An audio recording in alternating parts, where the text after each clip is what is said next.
Okay, so let's start by showing you what the forEach method does. So let's open up Chrome again.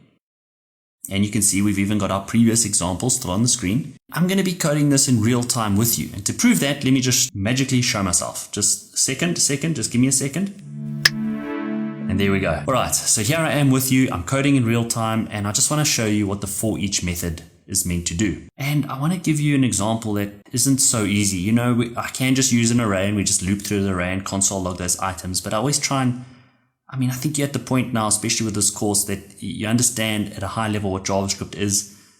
So let's create two arrays, and we take all the elements in the one array and we push them into the second array. At least it's something a bit more different. So the first step is let's create another file, another snippet, and let's just call that forEach. Now, the first thing I want to do is create an array. Let's just call it array1. And let's just have this full of food. Let's just say milk, honey, and I don't know, sugar. Let's create an array2, and at this stage, it's just an empty array. And the next step is, you guessed it, let's create our forEach loop. Let's do it. So let's access array1, and on this array1 we should have access to the forEach method natively, because we know that every array on our browser has a prototype, and that prototype has the forEach method. And remember what the forEach method took? What was the argument we had to provide in it? That's right, the callback function. So let's provide it a callback function. The callback function took two arguments. Well, actually it took three, remember? But the third one I just want to ignore for our purposes. It takes two. And the first argument is the actual item in the array. And for argument's sake, let's you and I just call that item. We can call it whatever we want. And the second item we pass in this function is the index. And again, for simplicity, let's just call it index. Now what this allows us to do is that this forEach method is going to iterate over array1.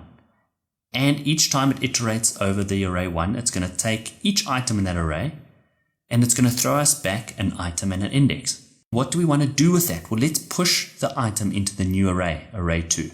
So let's access array2. Let's push each item into this array. Now this push method is very similar to the forEach in that it's on the array prototype, meaning we have access to it natively straight out of the box. We're going to use template literals here. And we're going to access the item. Let's just say has been added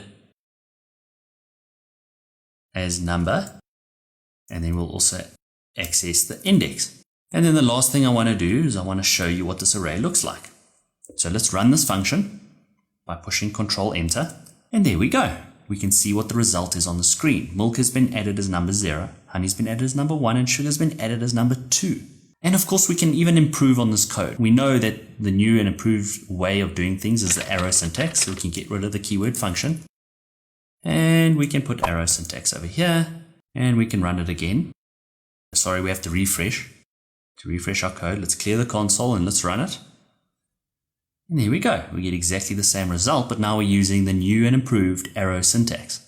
Before we move on, there's one more thing I need to mention with this forEach method. And that is, what is this referring to? Well, one way of testing what this refers to is, let's just console log it out. Console log this.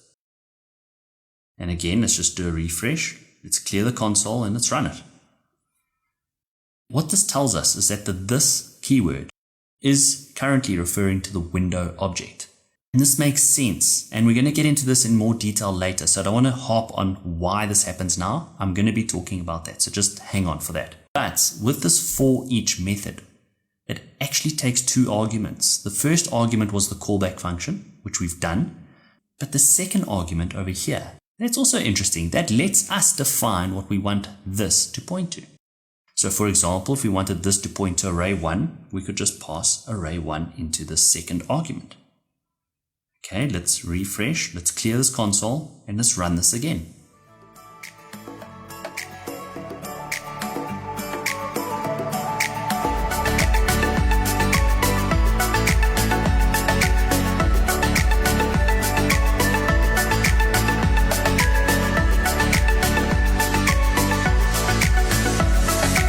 we're still referring to the window object. This is a nuance of arrow syntax. If we fall back to our old function, keyword, and we get rid of the arrow, and now we do exactly the same thing.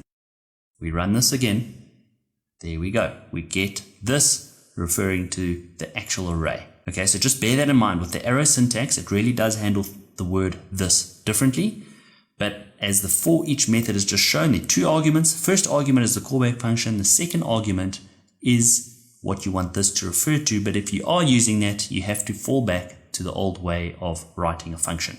Whew, I know that's a lot, but you're doing so well. Let's continue and get into writing our very own polyfill.